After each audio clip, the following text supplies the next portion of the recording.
Bonjour à tous, c'est Pierre-Alexandre pour Technoïd. Aujourd'hui, on va faire donc la prise en main du WallyFox Swift 2X qui est fraîchement sorti. Alors tout d'abord, il faut savoir que donc avec l'appareil, vous allez avoir une petite coque qui est offerte, donc une coque noire avec des écouteurs qu'on a cette fois-ci, qu'on n'avait pas l'autre fois, qui sont corrects, un peu basseux, même très basseux, mais qui ont une qualité qui est décente si vous n'avez pas d'autres écouteurs à la base.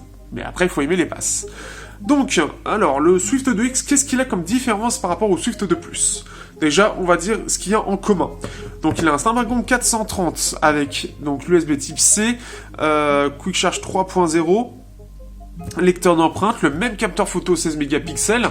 On a pour l'instant CyanogenOS pour les deux en 6.0. On attend la sortie de Nougat pour pouvoir sortir le test. En tout cas, de mon côté, c'est ce que je vais faire pour voir un petit peu la différence.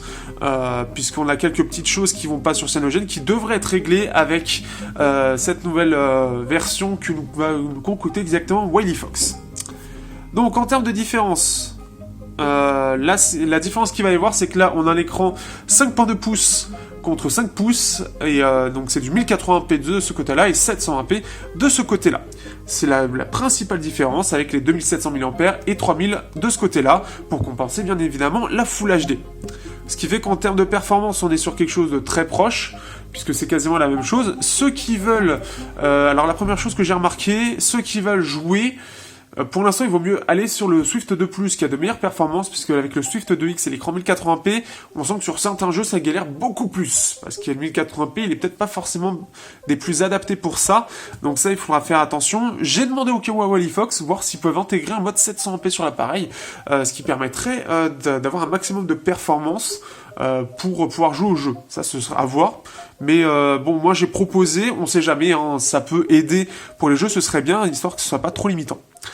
Comme le Swift 2 Plus d'ailleurs, on n'a pas droit au chargeur, il va y avoir des opérations pour le fournir normalement, donc ça il faut regarder sur Amazon, pour le fournir justement pour que ceux qui veulent absolument un chargeur l'aient, sachant que ce sera un chargeur basique. Si vous voulez un chargeur Quick Charge, il faudra regarder du côté par exemple de Oki qui en sort à 10,99€ si je dis pas de bêtises.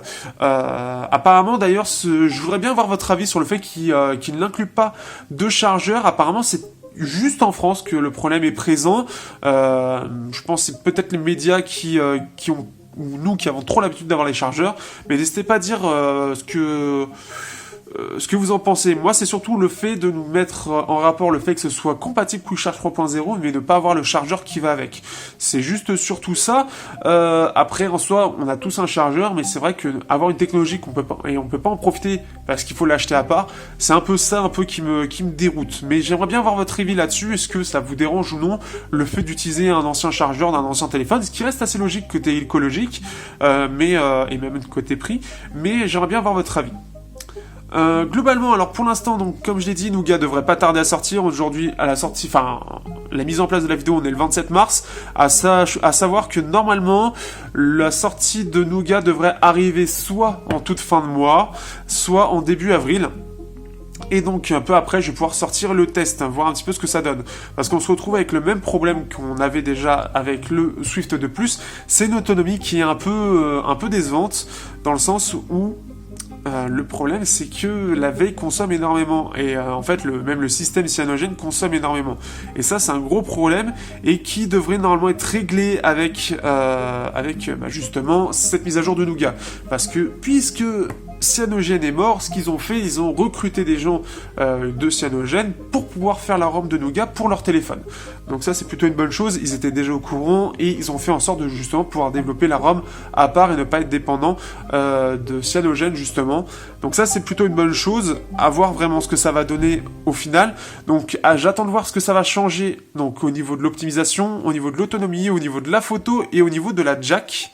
Ici, pour voir s'il va y avoir un changement fondamental ou pas, et voir si on aura de meilleures performances, parce que notamment c'est assez basseux globalement. Pour l'instant, les deux que j'ai testés, ils étaient assez basseux sur la jack.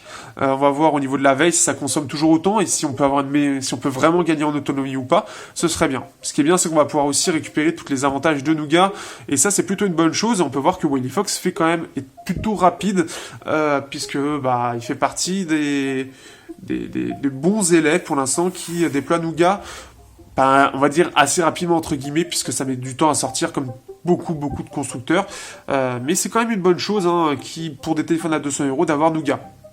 Bon après c'est déjà sorti donc forcément on va se dire ah mais oui mais pourquoi il n'est pas sorti déjà sous 7.0 et ça c'est d'autres choses qui fait que en fait c'était déjà prêt depuis longtemps et donc c'est pour ça. Qu'est-ce que je peux dire d'autre ça va être une prise en main assez rapide. Sinon au niveau de la prise en main c'est plutôt bien. Ce que j'apprécie vraiment sur ce 2X c'est le fait d'avoir un smartphone un écran qui prenne plus d'espace. Là où ça faisait vraiment massif, par exemple en bas sur ce téléphone, ici on sent qu'il y a quand même un meilleur équilibre et qui fait moins massif que le 2+. Ça se remarque peut-être pas forcément à cause de la partie noire, mais je trouve ça important. D'ailleurs, on a aussi la version noire et qui effectivement elle donne un meilleur cachet je trouve au téléphone. Beaucoup enfin j'avais déjà eu ce type de retour, mais c'est vrai que ça rend plutôt bien.